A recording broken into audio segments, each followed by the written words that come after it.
Now let's get into the star witness, Andrea Constand. She is the person that is the star witness in the case. The star witness, Andrea Constand, claimed in a TV interview that she went into Cosby's home. So think about this. A woman goes into another married man's home and goes into his room alone at night and drink water, but in court she claimed wine and took red and blue pills. As I stated earlier, Quaaludes are white, giant pills that cannot be snuck into drinks and difficult for someone to take without their consent unless it's being forced down their throat, which Constand never accused Cosby of doing. Andrea Constand originally told police that she was drugged and molested by Cosby at his Elkin Park's home on March 16th, 2004, about 2 months after she now claims the assault occurred. She's changing her story. According to phone record, Constand placed nearly 10 calls to various friends the night of March 16th. So supposedly, when Constand was raped and drugged by Bill Cosby on the date she's claiming, phone records showed she called 10 friends that night. In 2005, she originally claimed it occurred January 18th. Constand has changed her story 6 times. She blames the police for her inconsistencies. She was the only accuser at the time the case was brought back to court. So think about this. The star witness has changed her story multiple times. If we have a legitimate legal judicial system, that should have been thrown out of court due to her changing her accusations.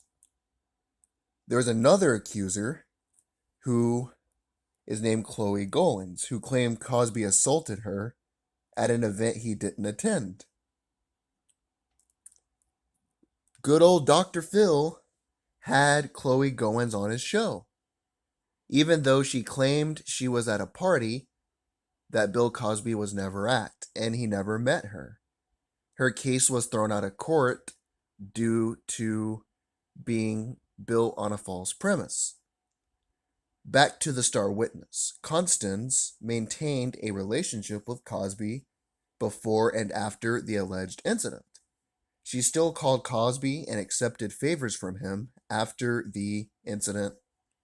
The other accuser, Kelly Johnson, first claimed her incident took place in 1990, but she later recanted and testified that it took place in 1996.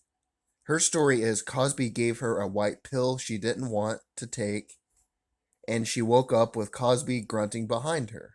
He didn't drug her to rape her, rather, he drugged her to put lotion on her hand to masturbate him. Originally, she said in 1990, but changed to 1996.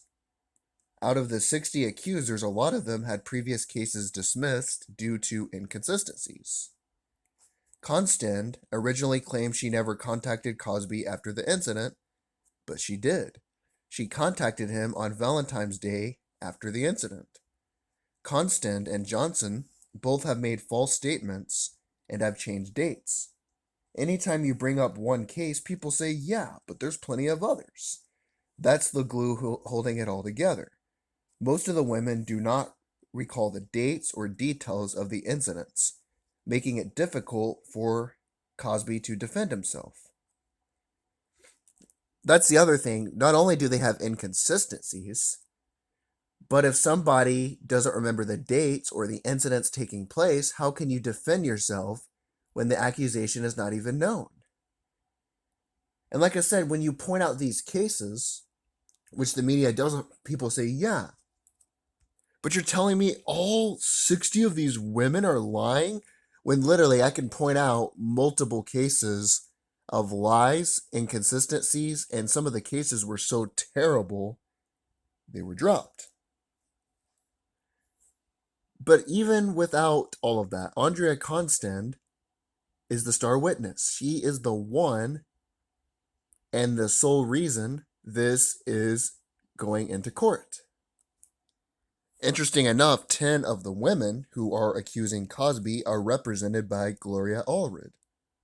Gloria Allred is caught demanding $100 million from Cosby to the victims. That's legalized extortion.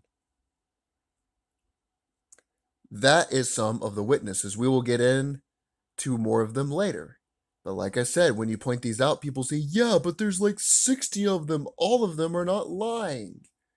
Even though, case by case, using their own words against them, you can show that they are clearly lying.